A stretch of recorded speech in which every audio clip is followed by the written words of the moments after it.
Welcome to the Heavyweight Podcast. The message behind saying the title of the Heavyweight Podcast is to be able to say that we can weigh in some heavy shit. You know, what we're talking about is important from every aspect of it. It's a heavy weight. It's not just about physical weight, but the weight of things that can weigh our minds. So I think it's dope that we can have this conversation. I can't even see balconies the same. I'd be like, oh God, that's like shit Marisa be in. I love women. Yeah, I just prefer black ones. It's just.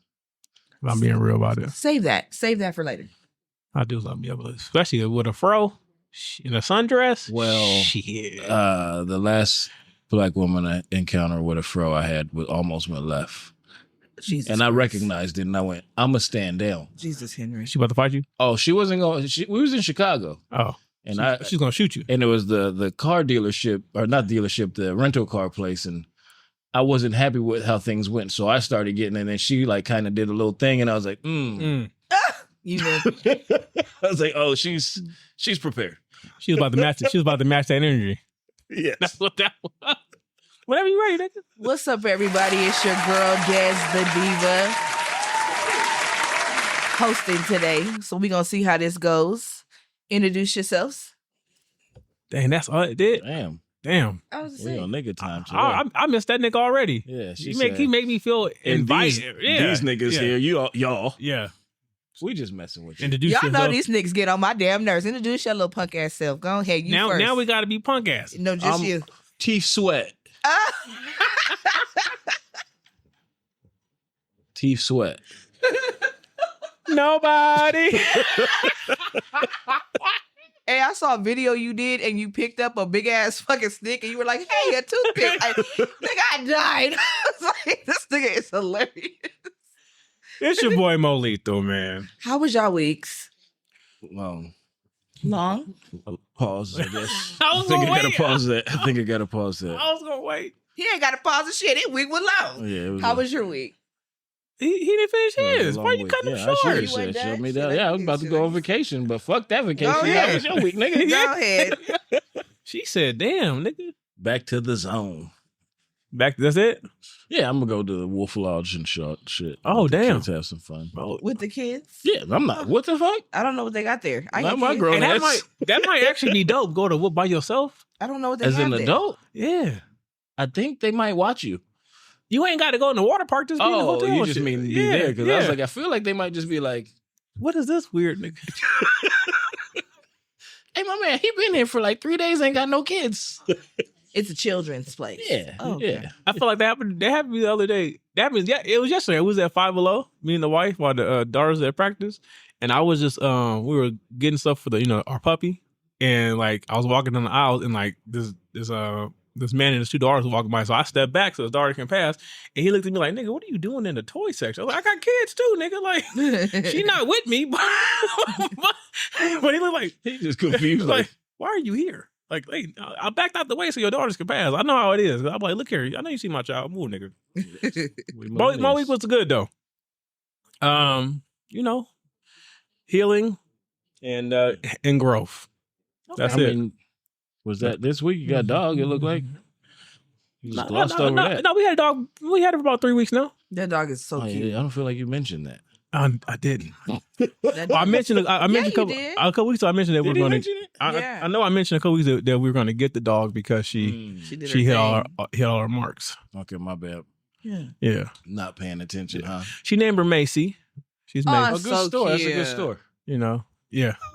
So and we were like, I kept saying like, dang. And then so my wife figured out Macy is one of the characters on one of the shows she watched. So she named her after one of her characters on one of her shows. Oh, that's cute. I mean, yeah, because it couldn't be who that's I was a good thinking. name for that dog. That's cute. I was thinking, try to say goodbye. No.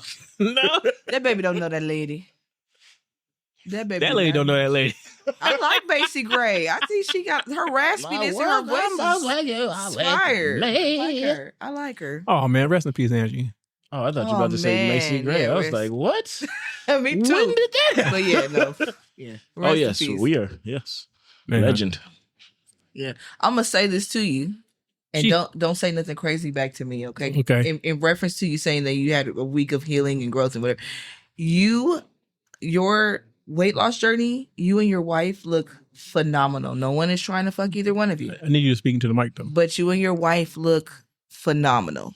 Like, amazing job on your weight loss journey. Appreciate that. Thank you. Thank you for not saying that Okay. crazy, because I know it was hard. You look good. You do. Thanks, Kevin. Stop trying to fuck. Hey, man. You just gonna get it out one way or another. Eh? That's what she said. Oh, yeah. Never mind. Yeah, I'll let y'all have that. My man not here. I gotta represent for my man. He not here. Oh. Yeah, shots He out. he might say that's low hanging fruit though. Oh. Like old man balls. Okay, everybody. So we're gonna move on, because hell no, we ain't finna talk about old nigga balls over here. Okay, I had a great Dragging week. him across the street. That was your week. Just a snail of ball. Great week. I had a great week. Great Was it? Yes, Was I it did. great? I had a great week. Are you Yes, healing? I am healing. Because I was giving you counseling. I saw was it. getting you a little tad bits, I but I have was like, you're gonna start paying. Oh, charge Kaiser, baby. I have insurance. I don't work for Kaiser. I'm independent. Sure. Well, Oh, yeah, he wants cash. Yeah, I'm cash. yeah. You talking about Apple Pay? Non-taxable payments only. Whatever. Speaking of healing, we are going to talk about the inner child today. Are we? Yes, we are. Okay. Yes, we are. So let's get going. So, My inner child wants some Oreos. shit, mine too. I was really hoping I could saw a pound cake when I walked in. I'm trying to tell you, Yeah, I forgot to ask her. I should have brought them damn Rice Krispie treats. But it's cool. I asked her at the last second, and I think she ain't making that shit now. It's my fault. Anyway, what? Y'all ready? Yeah, of course. Yeah. What does a healed inner child look like to you? And how do you know when the work is complete? A healed inner child would be someone who's not afraid to, be silly.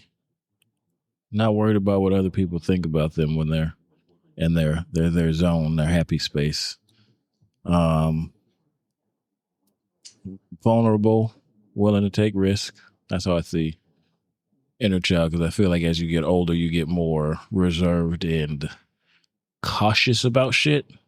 So I think the healed inner child kind of knows when to let loose and knows who to be like that around as well. Okay, I can see What was the that. second part? There's something. And then the second part was, how do you know when the work has been complete? So the inner work Oh, that you no, do that's- on that inner Oh, child. that part. That's what it was. I don't think it is. Mm-hmm. Mm-hmm. I think that's always evolving. I agree with that. I agree. You know how I feel about healing not being linear, so I definitely agree. You're gonna always be working on that inner child. Yeah. As long, yeah. You Yeah. guys go. I want to see. No, go ahead, say. No, it's like there's some inner children out there that's you just a kid, nigga. Like, Yeah, They ain't got there yet. This just who you is, nigga. This who you gonna be. I just think that similar to what Kevin was saying, once you've done the part of healing your past trauma, you are now comfortable in your space and in your skin and in your being. You don't let anybody knock you off your square or judge you for what you like or what you don't like, even when you don't fit the societal norms of things. I think that's what part of being healed means, that you find your place, and you rock with yourself, and you get to a state in life where you love yourself, and that's all that really matters. The outside influences or opinion don't penetrate what you've built, and you get to a situation to where you're so secure in yourself that you can't be moved. Mm-hmm. I think that's what it looks like, but I also feel like for the second part, I feel like it is a constant journey, because there's always going to be things in life where you have to work on, because you're always going to have some type of new experience, some type of new setback that you have to push through. So I feel like it's like you said, it isn't a evolving thing, and it's not necessarily going to always be stagnant. It's going to be, like you said, it's going to be something that kind of goes with the flow of the time, and and what's going on in your life. Because you can be 10 toes down on something and be concrete, and then boom, you get blindsided by something you didn't expect. So then you have to figure out how to navigate that. So I do feel like that's something that you always have to work towards. Yeah, I definitely agree. I think for me, a part of knowing that I was starting to work on my inner child was when I was able to say things to my parents and not feel guilty for saying them. Like I stood in my truth, no matter how it was going to make them feel. And I wasn't afraid to just say, hey, the way you behave when you do this makes me feel this way, and I can't accept that. So I think that's when I started to realize that my own inner child was beginning to heal. Now I'm still working on her. She still wants the quinceañera dress. You buy it. I swear to God, I'm thinking about it. I'm thinking about going and try them motherfuckers on at least because they're expensive. But I might Yeah, I was gonna say, well, just try them on and take pictures in them. I'm not going to no quinceañeras. Take a picture of the tag and go, this is why I didn't buy that shit. That was so bad. But to your point, Des, I agree. When I got to a point where I'm able to have conversations with my parents and I'm openly honest with them, and I could tell a lot of times when I talk to them, they don't like what I'm saying. Oh yeah. They don't like what I'm saying, but it's to the point to where I tell them, I said, look, my experience is my experience. Your experience is your experience. We got two different views, but unfortunately for you, the view that matters in this situation is mine, because I have to navigate and move my life and my actions based on my peace. And if that is not something that doesn't align with what you want, that's something that you're going to have to figure out how to deal with. Yeah. Because it's not my problem. Absolutely. I secretly think sometimes parents know, and they just don't want to hear it because nobody like you holding a mirror to their face. I think they sometimes they know they fucked you up. I know when I fuck somebody over. I know when I've done wrong to somebody. You do. And I think sometimes they know, and they just don't want you to hold that mirror to their face. I don't know. I feel like it's harder with parents. You feel like it's harder? Because they're not thinking like that. They're trying to do the best they can. And like they won't know nothing unless you say something. I get my daddy was doing the best he could. I get the hindsight is 20/20, but I also feel like parents also know where they came up short. Oh yeah, that's fine. But right? They don't. They don't know the results though, because like say you got multiple kids and they come out differently, where you're like they're going to affects them differently. You know what I'm saying? They don't. I don't feel like they're thinking that way. They're going to come out differently. Clearly not. But what I'm saying is to your point, Kevin, to what you're saying. Yes, they may not know what the outcome is, but we can't gloss over that regardless of the outcome, the role they played. Mm-hmm. And so my response to that of how I choose to deal with that peacefully, even if that upsets you, you have to accept the fact that this is how I process what happened. I understand that, but I'm saying to say that they know they fucked us up. It's like, I'm not saying, I don't think that's necessarily true. No, I'm not saying they know they fucked us up. That's all I'm speaking to. I do believe I do believe to some degree they tried the best they could in the capacity that they had. Right. Because when you look at it, especially I know when I look at my parents, it's just a bunch of people who was not healed. Was not healed. And that you had children raising children and they didn't understand the gravity of decisions being made, the gravity of actions being taken. And they kind of just thought they did what they thought was best in the moment. And granted, a lot of those decisions did not pan out great when it comes to the relationship between them and their child. But some situations did come out great. But it's at the end of the day, no one spoke in that scenario. Right. I believe, huh? I believe nobody spoke in all those scenarios. But my main thing is at the end of the day, accountability still has to be taken, regardless of the outcome. But they don't know that unless you tell them. Well, that's what I'm saying. That's you got to tell what I mean. them. Yeah, like, I don't put the onus on them without saying anything, because I've had that conversation with my parents, and it's like different responses. But it's like, oh, I didn't even think about that until it was brought to me. I didn't know that. You know what I mean? Yeah, I get that. My parents know. The reason why I know my parents know, my mom's probably going to cuss me out when she watches this, but the reason why I know my parents know is because my mom makes comments like, well, I did the best I could. I don't know. Are you still mad at it? I don't know. You know there's an issue there. Because why would you even reference there being an issue if you didn't think there was one? She knows. Because that have you spoken? My dad has multiple kids, and we all are ready to cuss him out on a weekly basis. His ass also knows. You spoke it, but she says she spoke it. Yeah, but the reaction from the mother from her mom in that situation is defensive because she knew she's not willing to. She's not really listening. She's defending herself, right? Because I went through something similar like that with my mother. And I told Mom, I said, it's not about you defending yourself. I said, I understand that you did the best you could. You had a lot going on. You were fighting a lot of battles. But that doesn't change the outcome of your actions. And none of your children hold your actions against you. I said, you're the one that is still, I said, you're the one that needs to forgive yourself. Exactly. Because you're the one that gets defensive when this happens. Because if you talk to your children, we've all forgiven you. We've all moved on in our life. We've all still tried to have somewhat of a relationship with you. You're the one holding yourself back. Okay. Exactly. Because in a lot of cases, they haven't healed their inner child, and now they got to heal their adult. So yeah, I wasn't with speaking that- to any of that. I was speaking just to the point of speaking it out. That's all. Talk it out. No, Yeah. you know, I get that. So Sometimes you got to throw fists to talk it out. oh my God, I'm not hitting with my your mama. parents. I'm I mean, mama. unless I mean, yeah, there's something there. Not with mine, but I mean, I'm not hitting. there's some households where I could go. I be wanting to whop my dad, but I'm not hitting. I'm just talking shit. I ain't hitting nobody. So with that being said, what are some common signs that someone is operating within their inner child? The inner child is running the show. Running the show, that's Yeah. bad. That's not good. Yeah. Yeah, I think there's some niggas out here. So I think the biggest sign is immaturity, yeah, and not willing to take accountability. indecisiveness, Absolutely. just inability to do anything productive for long periods of time. That's also ADHD. Something that they say ain't grown up. Yeah. Yeah, I think not holding accountability. Like, I really firmly believe as adults, we know what we are doing, and not taking that accountability where you make mistakes. That's just one of the most childish things on earth to me. That's how I know you really operating in that space. Because you can't fix the problem unless you acknowledge it. You have to, and you have to be bold enough to be like, "Hey, I fucked He cooking up. Kevin cook over. Well, I don't know. I just don't know He could because I think about it. Like I thought about that differently, and not in that aspect. Because I feel like Well, that's talk your just shit, yeah, talk that's to us. just We talk back." that could be a. You could not have the inner child and just be a fucking piece of shit. And that's a fact, Jack. Yeah. But I don't know. I feel like when I thought about that question, I was thinking more along the lines of like when you look at immaturity, yes, is part of that, but like people who impulsive, Mm-hmm. they don't prioritize shit. Like things that are a priority to them is not like, oh, you're like, your life's about to get cut off. Like, fuck you doing buying these rims?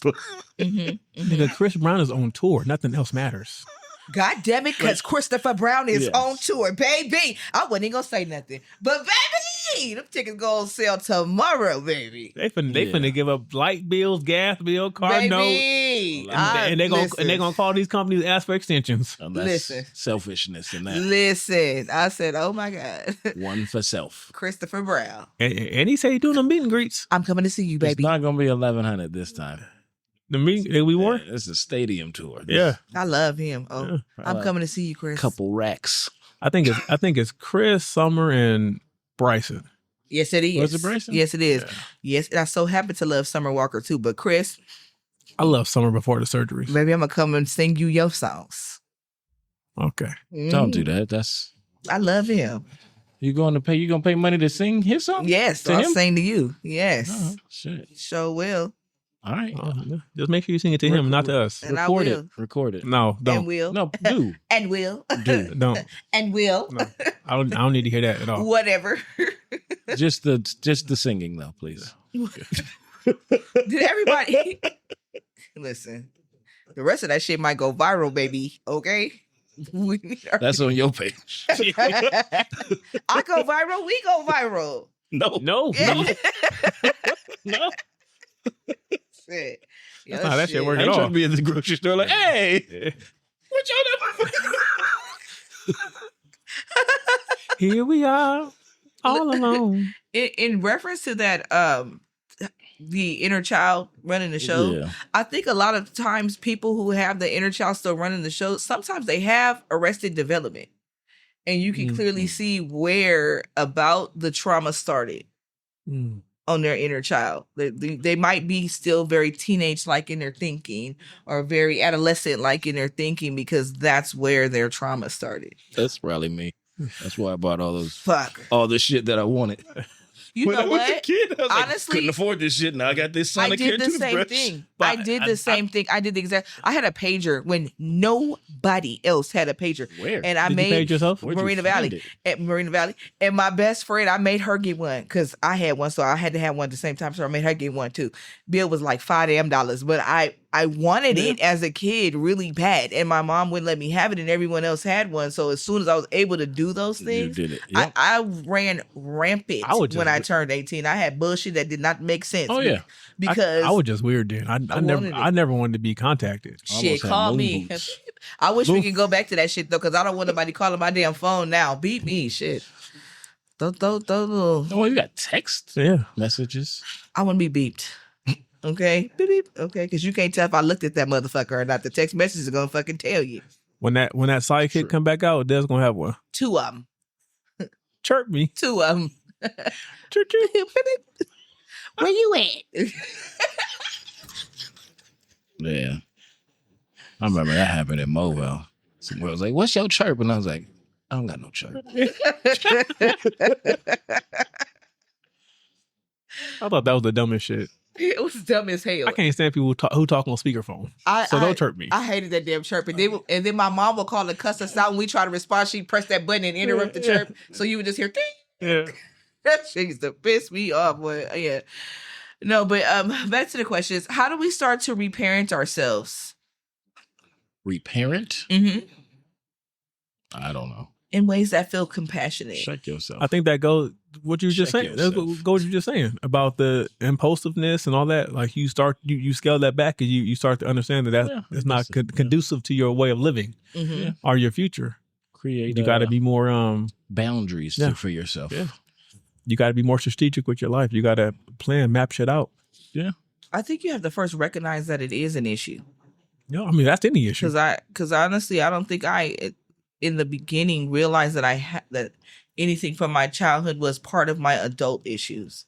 I just thought this life been life and this is my damn adulthood, so this is the damn problem. But then I realized, well, the decisions I made to get me here in my adulthood all stemmed from things I saw in my childhood. Mm-hmm. So I think you have to first recognize that and then tackle them one at a time. But it's not just your decisions. It's how you process. Yes. It's your point of view, your train of thought. All that comes from your upbringing, your childhood, because your childhood really is to teach you how to navigate through the mental stress as well as the physical growth of life. Yeah, I agree. You literally have to unlearn everything. That's why I say raising children is a really important and difficult goddamn job. That's why I do like Kevin was saying, I do agree that you have to give parents grace because no one really understands the gravity of the situation of being a parent until you in that shit. And you be like, oh man, this shit is real.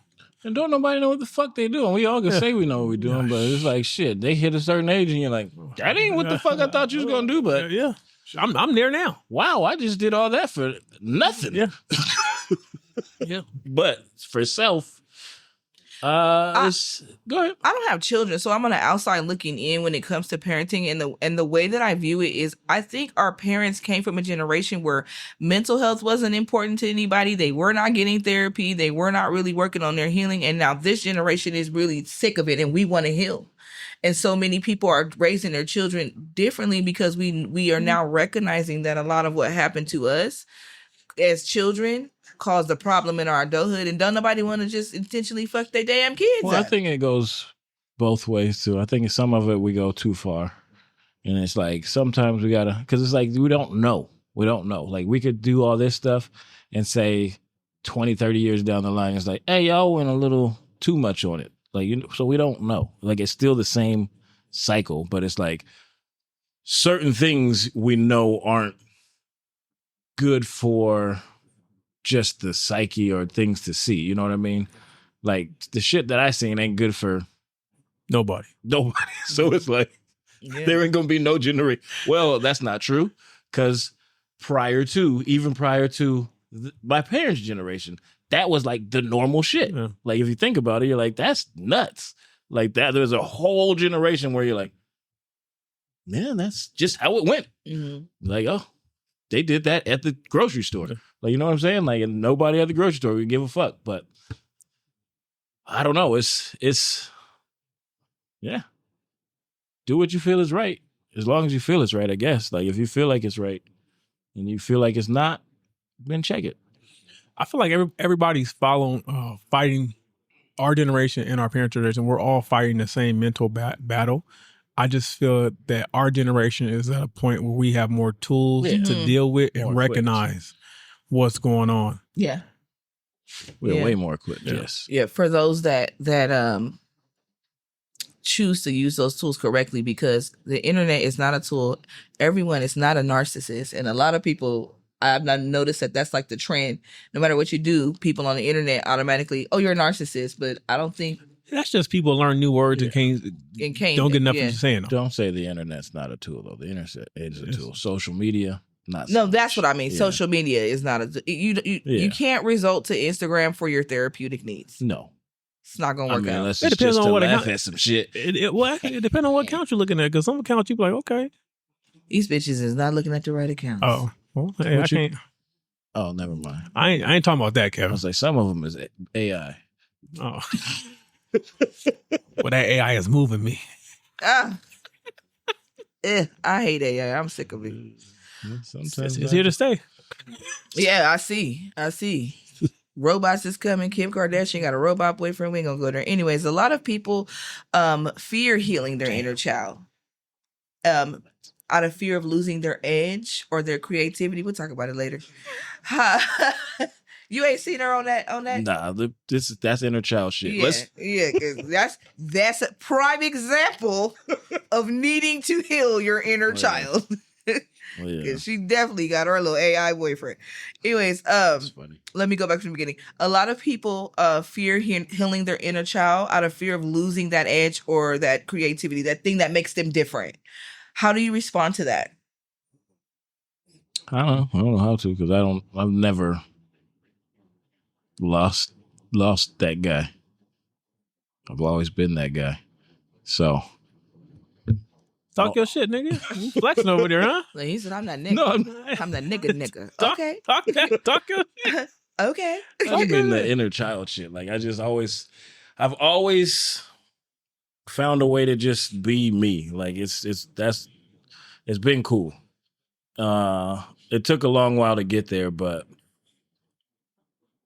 I don't know. So I guess to get there, I will explain, because I don't know how it is after you get there.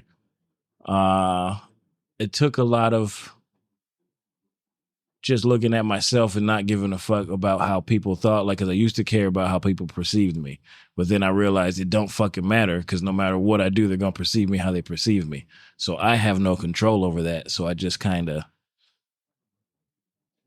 went with it. I didn't care that people will call me weird. Like it used to bother me, and then I was just like, I am kind of weird. Like you just kind of acknowledge myself of shit. Where it's like, if somebody would say something that's not true, then I'm like, that's not true. And like, didn't even have to acknowledge it. It's like, just keep those people out of what I would consider my circle. You know what I mean? So it's like, you kind of see what's what, like negative out there, and you keep the negative away, and whatever gravitates to who you are, then you gravitate back. So you really stood firmly in your truth, really, and let everything align Well, I on mean, its own. yeah, it you have sounds no, like. I guess you do have a choice, but you don't have a choice, because you're going to be who you are no matter what. And if you're not, then you're not being who you are. I know you take a couple perks, you might be somebody else. Oh, no, I definitely was. I heard so many stories. Was like, I was blacked out, dog. I don't remember. Oh, damn. Sorry, we shouldn't have gone. Don't do drugs. Please don't do drugs. I think a lot of times people have, the issue isn't losing the edge, is that I think the issue is that they have allowed something for so long define a major part of their personality, that when they figure out that it's not conducive to them, or that it's a trauma response, it's hard for them to accept that, because it's been such a big part of who they are for so long. So I think it's more part so the fact of letting go of what could possibly be the thing that they claim give them edge, because it's actually hurting them internally, mentally. I to grow. I think it's more so part of, anytime change is involved, change is a difficult process. And the more you resist it, the harder it becomes to change. So it gets to a point to where people for so long just get content and comfortable in the space that they're in. They're willing to just put up with whatever the consequences is of what's going to happen because they're comfortable with their current version of themselves. Yeah. Because with changing comes work, and with the work comes being uncomfortable. And as you were saying that, I was thinking that too, where it's like the comfort part, people aren't willing to step outside. Yes. And like sometimes there's things that draw you. It's like, try it. Fucking try it. Live. Like that's the biggest thing, is to live. That's why, like I said the other day, I said your past doesn't have to define your future. Yes, your past got you to this point, and it gave you this amount of edge, and it gave you this amount of grit. But who's to say that if you let this go, you don't develop an even tougher, a tougher shell, a tougher body, like a tougher mind? Who's to say that changing from your current state is going to make you weaker? You won't know until you step out there. Yeah. Oh yeah. So I mean, and like again, like the old saying that you have to learn to be comfortable in the uncomfortable. Yeah. Yeah. If you hold on to the past as an anchor, like that's the only thing it could ever be. Yeah, definitely. So how does healing that inner child clarify your path for you and your purpose? How does it bring clarity to that? I think when you start doing the work, you start to see things in a way that you didn't see before, and you start to really take inventory of your life and your circles and even family dynamics, right?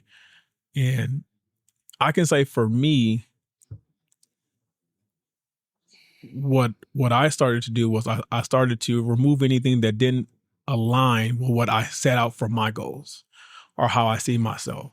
So when you do things like that, some people are going to be in your corner for it. Some people are going to say you change. Some people are going to say, oh, you switched up, or you think you better. No, it's not that. But a lot of times when you do that and you start to grow, the people who are not supposed to be there for the next part of your life, they're going to fall off no matter by themselves. Yep. You don't have to necessarily weed out people. The universe in excellent fashion will remove the people and the things from your life that you don't need there anyway. You don't align the phrase with is the universe will get out of your way. Yeah. Yes. Like it's crazy. That's dope. I like you said that. I definitely like that. I look at it like but for my path and all that stuff and all that, I feel like that comes as living, like you said. But like the inner child part for me is like, I look at kids as their love, right? They lead with love. I try to lead with love. Shit. So it's like, you ever took a right hook at 3 a.m? That wasn't love. That wasn't love. Yeah, it's usually from love of something you told them they can't have. Well, I can't have that. Oh, shit. You got me good. But like, it's like that type of stuff. It goes with how you said, like how there'll be people in your life that'll be a certain way. But when you move with love or lead with love or have love as your guiding point, all of that doesn't matter. Like you'll see the negativity, but you won't see the negativity. You're like, okay, cool. That's where you at. That's how you feel. That's your life. And as you said, it will naturally run its course the way it's supposed to. So it's like, if you live like that, I feel like that's your inner child being the guiding force to everything. Because after that, things open up. Like love kind of protects you in a way.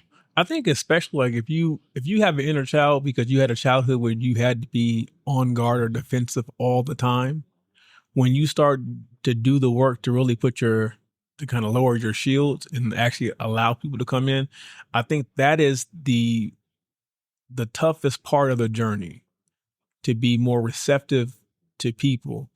And a lot of times it's not even people that are I wouldn't even say it's the strangers. Sometimes you have to open yourself and be more receptive to people who have shown you that they'll be around, because you're just so used to people walking out. You don't have the capacity or the willingness to try to let anybody else in because of how things turned out in the younger version of yourself.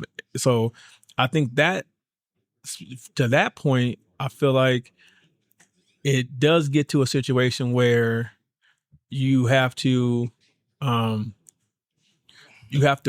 really step outside yourself on that part to have the healing part, because the harsh reality about a lot of things is you really do have to some degree be vulnerable in some situations to heal. You have to actually, step out on hope or faith or whatever you want to call it, and give give the opportunity. I'm not saying give the person the opportunity, but give life the chance to show you something different. Well, that's comes with the person, though. I've noticed a lot of people aren't willing to give grace. Yes. They're not willing to let people have a chance at certain things you cross and you're like, you don't get a second chance. It is what it is. I get that. But there's some things where you're like, I've talked to people and I'm like, damn, dog, that seems a little like you could get past this. But I get it. But that comes with like being able to shed and be vulnerable and being like, all right, I can see your perspective. Well, I'm not saying being vulnerable with everybody.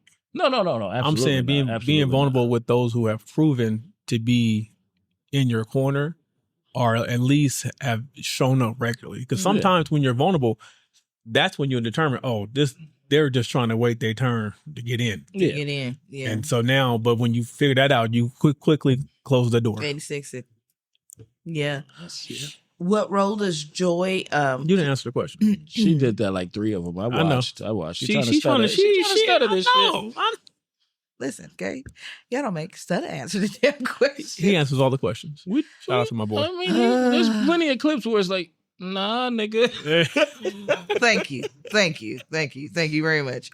I kind of agree with what you were saying about like love, and in correlation with what you're saying about letting people in, because I noticed that as I started to heal my inner child, I started to love differently, and I could receive it differently. And I had more of an emotional intelligence to be able to love people in their own love language differently as well. So I think that was part of clearing my path, being able to love different, receive it, and not take love from foreign ass places too. That actually helped too, because I think as a child I was seeking love and validation. That's a big one. From so many different spaces, because I wasn't getting it from my parents. Yeah. Not that my mom didn't love me, because let me just say that, because she gonna see this episode and be like, bitch, I loved you. What the fuck is going on? So she loved us. But my dad, and he loved you in his own way. Still question that. I don't know. I got some stories. Still, nigga pissed me off 2 days ago. I still question if that was love, or if this nigga just. I don't know that my dad said himself. Lord, Dad, I am so sorry. Yes. I don't know that my dad intended on creating children that he would love. I don't know that he loves us from a genuine space. I don't feel loved by him from a genuine space. Yeah. Have you seen Fences? He loved him though. Yes. He was talking that shit. I'm just saying, like, that's what I'm that like, movie just. But that nigga was like, he loved that nigga. You're like, it's a different way. Yeah. He just didn't know how to. He didn't know how to express it. I think, and that's probably it. Yeah, like a lot of niggas didn't know. Like me and my dad used to have bouts. Like, and then I got older, and I was like, he would say stuff, and then I'm just like, that's cool. That's you basically saying you love me. And then again, this is something where you have to understand the generation and dynamic and how he was raised and how he was showed love. You know, I think it's a relatively new thing for fathers to tell their children they love. And where they're from. Yeah. Because He tells us he loves us. It's the actions. But here's that be having the nigga like, hold on, cuz I don't know if you really own what you say you own. But you have to also understand. This is go back to what Kevin said about giving grace. That's why I give my parents a lot of grace, because I understand. Like, I don't know all the ins and out of your upbringing, but the little, especially for my mom, the little inserts that I do know, I understand how she got to where she got. I understand how her mindset was at. I can give her grace because of the challenges she faced. Mm-hmm. And even like when I hear my father talk and complain and all this stuff, it's like, in my mind, I have no doubt that he loved me. He didn't necessarily love the situation around my childhood. And me personally, I feel like he wasn't strong enough to fight in a situation to either be with me or be around me, because he knew that I was in a safe place. So I feel like, this is just me. I don't know if this is true on his part or not. I felt like in his mindset, it was, my son's going to be fine. He's going to be well taken care of. I'll try to cultivate that relationship with him once he's of age. That's how I feel my father looked at it, because I can say once I got older, and now even to current day, he does provide a greater effort of trying to be around and in my life than he did before. So I think like he probably felt like the odds were against him, and this was probably the best way he could go about it. And I acknowledge that, but then at the same time, I asked him, like I said earlier, I asked him to acknowledge the fact that what you did was still what you did. Yeah. And my view on fatherhood doesn't line up with your view on fatherhood when you're my age, because there's no way that I would ever just walk away from my child and not fight to see her every day. So that's where we disagree. Now, I can appreciate where you are now, and I can forgive you for what you did, but what you did is still going to impact my behavior and how I move. Mm-hmm. And that's not saying that I don't love you, I don't care about you. It's just that these are the walls that I've placed to protect myself. Yep. And so I have to protect these walls regardless of how you feel. And like you said, grace is big in that, because it's like, as you're talking, I was thinking, it's like, sometimes it's like, you're like, nigga, if I raised you, you would have came up fucked up. Because it's like, you got to get in their head. I am still working on the grace with my dad, but I do have grace for a lot of grace for my mom. But I also lived with my mom, so I know my mom's people, so I have a better understanding of what she's gone through and what some of her challenges were than I do my dad. So maybe that's the issue. You know the saying. I'm gonna ask this nigga shit though. You know the saying. It doesn't matter. Even if in a perfect world, let's say your mom and dad stay together, right? You still gonna know more of your mom's people than your dad's people, because it's like our friends. She has nothing but boys, and she goes, I understand that one day some little heifer gonna come take my son, and I ain't gonna never see him again, because he gonna spend all the holidays over at her parents' house. Her parents gonna be the primary grandparents, because that's just what it is. That tends to be what it is. You kind of lean towards the wife side, because a lot of times that's not what it is. Not a, we got. No, I mean, y'all different. I was like, I feel like you have not seen the Ellis household on a holiday. We like, no, y'all be in here mixed up. There's like niggas and whites. Yeah. Oh, good. Like whites. Oh, man. Could be an NCAA. Where's Caitlin? Is Caitlin Clark here? Y'all ignorant in a motherfucker. Boy, I swear to God.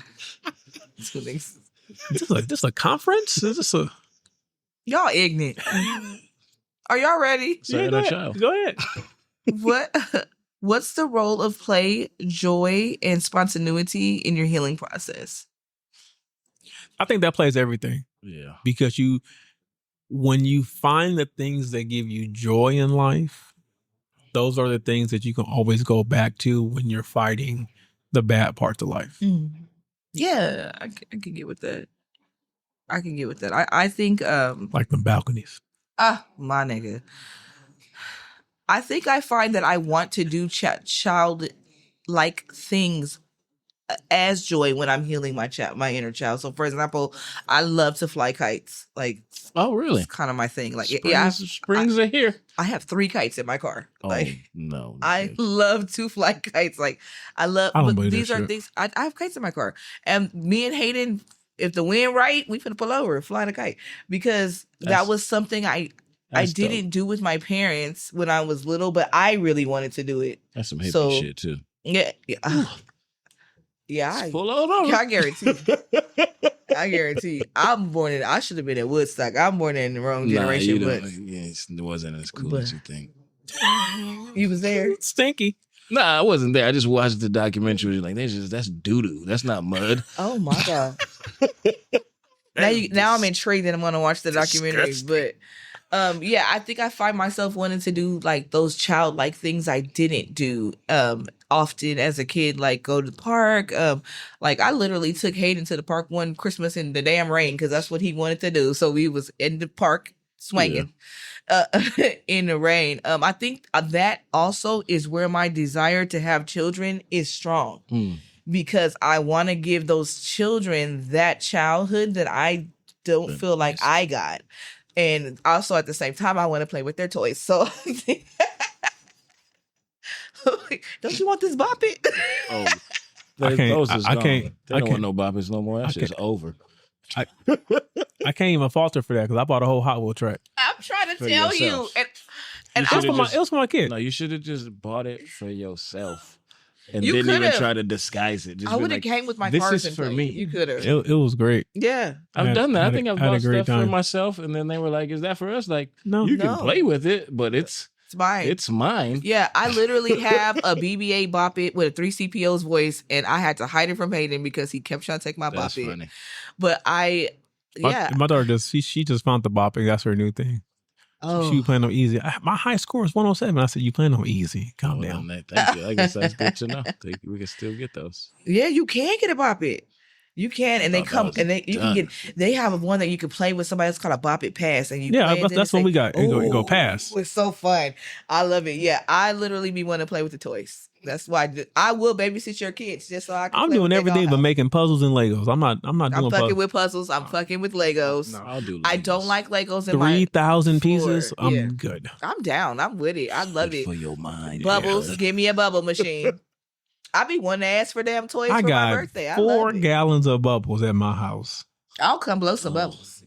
Don't play. I'm so over bubbles. I don't have children. No one in my house is doing this. So all you gotta do is have one spill, and then you go. And Hayden is I'm letting you know right now. When you do, I got the bubbles for you. Because you can have all these goddamn bubbles. Hold on to them. And the 27 bubble machines we got. Hold on to them. I need one. I don't have children. Hayden isn't an outside kid. He's very technical. He would love to be here producing shit because he's that type of kid. Yeah. He don't want to do no outside stuff. I want to go outside, but I can get him to. I want to be outside too. On the balcony. Sundress season's almost here. Oh God. Oh my God. Sundress, no draws. You know, it's fun everywhere. To address that question, I think the sundress. Address the question. Oh, okay. Address the question. Nasty. I think I'm doing that. I'm learning that more with the kids because I've gotten to a point where I think I get too protective, and I'm stealing away their fun sometimes. Where I gotta just let them do stuff. Be like, you're gonna fall. You gotta let them do that. So, see, we had this conversation. Stop triggering me today, Kevin. I haven't been triggering you. We literally had a conversation because my apologies. We were talking. My wife was talking about how the maturity level of our child, and I said, "Well, babe, you have to understand. Like at 7, we had like chores and doing shit. Yeah. We were responsible. Like we were getting calls like, make sure you do this for our home type shit. She's literally being allowed to just be a child. Mm-hmm. The only thing she think about is the next thing she about to play with or what next thing is going to give her joy. So her level of maturity is not there because she hasn't been forced to mature the way we have. I said, so you got to give her grace. Now, granted, I understand this is frustrating because this girl run up a water bill and a light bill quick. How? Because she'll cut the shower on and start playing. I said, ain't you supposed to be showering? That ain't gonna. Yeah, that don't change. Ain't you? She just left, and I'll be like, "Is she taking a? Is that a bath shower?" Because I realized, I said, this gonna be something. I said, this gonna be something my whole life. I said, because as they get older, women they take them 30-minute showers. Yeah, she's a girl. I just told you a bath shower. You fill it up, then you take the drain, turn the shower on, you lay in the shower, and you're like, "Are you? Wait, what? Are you just using Run it back more again. water?" So she filled up the tub. You fill the tub up, and then you open the drain and let it start to drain out, but you leave the shower on. No, hell no. So Nah. yeah, you thought it ended. No. But then I go, you know what? That's dope. That's dope. Like, No, it's not. It sucks, but I'm like, that's dope. And like, I want to ruin whoever comes along. Oh, Whatever dude comes along, it's toast. They're toast. well, my daughter got expensive taste. Like, yeah, homie, can you afford $300 a month in water? Yeah. And that's before you water That's the grass. just water, my G. Before you water the grass. Did everybody answer? You said 300. Why? Can you afford 300 a week in food? Yeah. Right. She keeps saying your baby eats a lot, and I just can't. She's so active. little. She's active. Oh. And she don't want to eat at home. She want to go out. She want to go to the Every restaurant. time I eat pho, I think of her. I'm like, that's it. That's her favorite the thing. baby wants some pho. She was in there. That's the stuff. She's too cute. She go to pho. She drink the broth more than she eat the noodles. I said, child, we could have got you some broth. Right. Like, Yeah. the broth is cheap. I could call and say, hey, can I just get a bowl of broth? Yeah. Probably would charge me like $2-3. We ain't got all that extra shit. Nah, all of it's good though. Eat the whole thing. Especially Especially when you got like a sore throat or ramen. something. Sure. So Yeah, what? I'll say I have a sore throat. Yeah. Just so I go just get to some. eat it. Me too. That and ramen. I'm upset. I can't Oh, yeah, eat ramen ramen. good. I can eat I ramen told 3, you 4, I got a 5 times. spot. It's $24, but still, Send the that shit information. is fire. Kevin, I paid $19 for filet mignon yesterday. For the baby? No, for me. Oh. I wish I had filet. This is like chicken, but I was just No, like, it's- every time I swipe, no. I'm just like, No. yeah, That shit was fire too. Because I ain't never had this. It was filet mignon strips, but they cooked the filet mignon in the wok and then they put it in the ramen. I said, this shit is fire. So it was flavored. It was flavored. Yeah, and then that they had sounds the fire. grilled onions in there too. Nigga. I said, okay, I'm hungry now. That sound like Let's wrap this shit up so I Yeah, can we're go. gonna have to It's just gonna open up too. that's nigga ramen. next.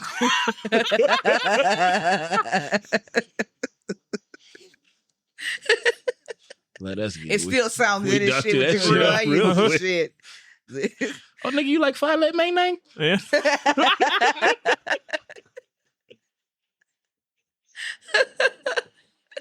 Oh shit. Oh man. Okay. Okay. How do you navigate guilt or shame when old wounds resurface in a relationship or at work? I see it as growth. It's something that shame and guilt is something I feel like you got to work through. And I think when you feel shame or guilt, that's just you acknowledging the fact that you fucked up. Yeah. Mm-hmm. I was gonna say that's okay to feel too. Yeah. Because some people feel like you're not supposed to. Like I hate the phrases like I don't have any regrets, and I'm like, that's kind of unhuman. Like, Yeah. like that's the lack of accountability. But I just thought about no regrets. yeah, that's stupid commercial. That commercial is dumb as shit. Oh shit. So you ain't got none? No regrets? I think I just found one. My bad. My bad. Nah, but that's I think, yeah, it's just I don't think my old wounds resurface at work. I love the shit on my job. I think my old bomb as fuck. It's a bomb ass job. Like, I'm in there doing whatever the fuck they tell me to do. I think, but I do see where they resurface in relationships, and I think previously I was letting that shit run rapid. I didn't even feel lie to you. The shit was just running rampant. I was fucking people up because I was fucked up. I ain't even fucking lie to you. yeah. But in recent, especially in this relationship, that I'm phasing out of, I think I think I actually started to take accountability and recognize where my wounds were also as fucked up as some of the stuff that I was complaining about that was coming from him. Projecting. It's like that.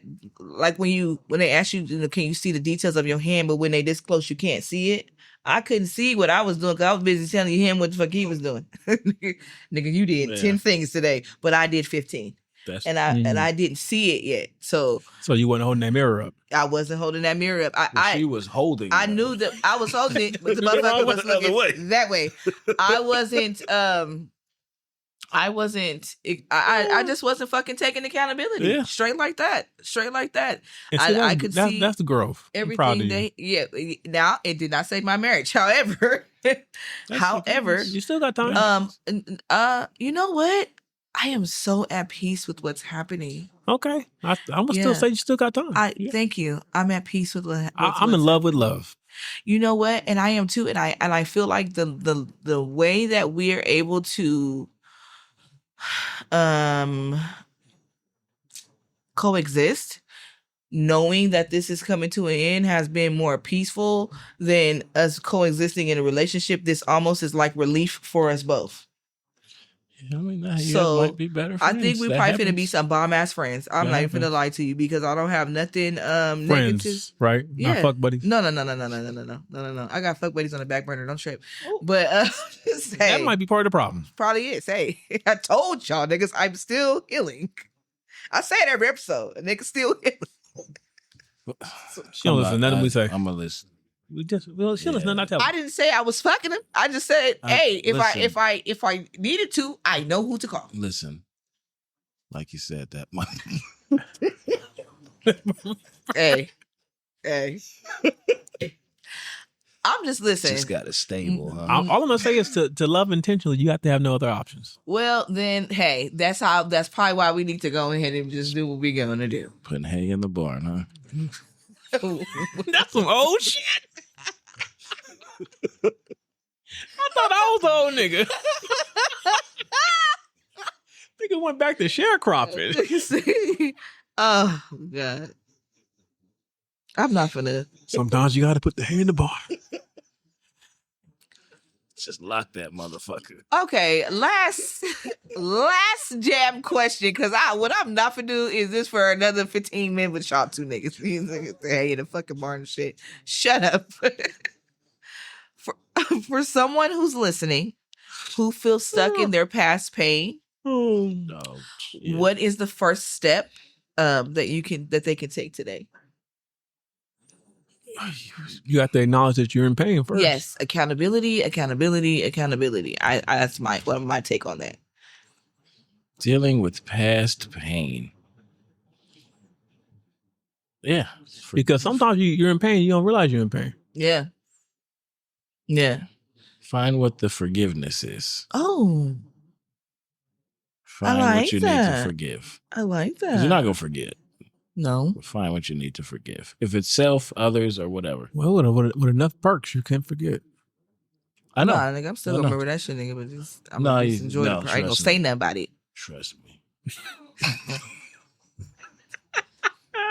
So you seen what's that movie?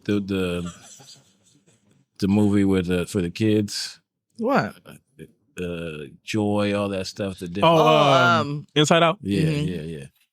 I got some core memories that were just this nigga ignorant as hell. Just talk on this. Dissolved with those pills. That's funny because when I watched that movie, I said, damn, if I can get inside my mind like that, I could fix a lot of shit. That's a good ass movie too. Very good movie. We would fuck ourselves up, be like, only the good things. Get you high, nigga.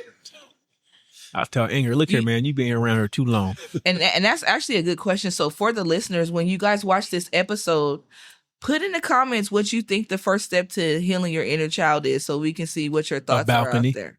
Not the balcony. Don't none of you let it go. Don't put the balcony. That's what I'm gonna do. I'm gonna let it go. I'm gonna let it go. The balcony? No. Never mind. Ew. Never mind.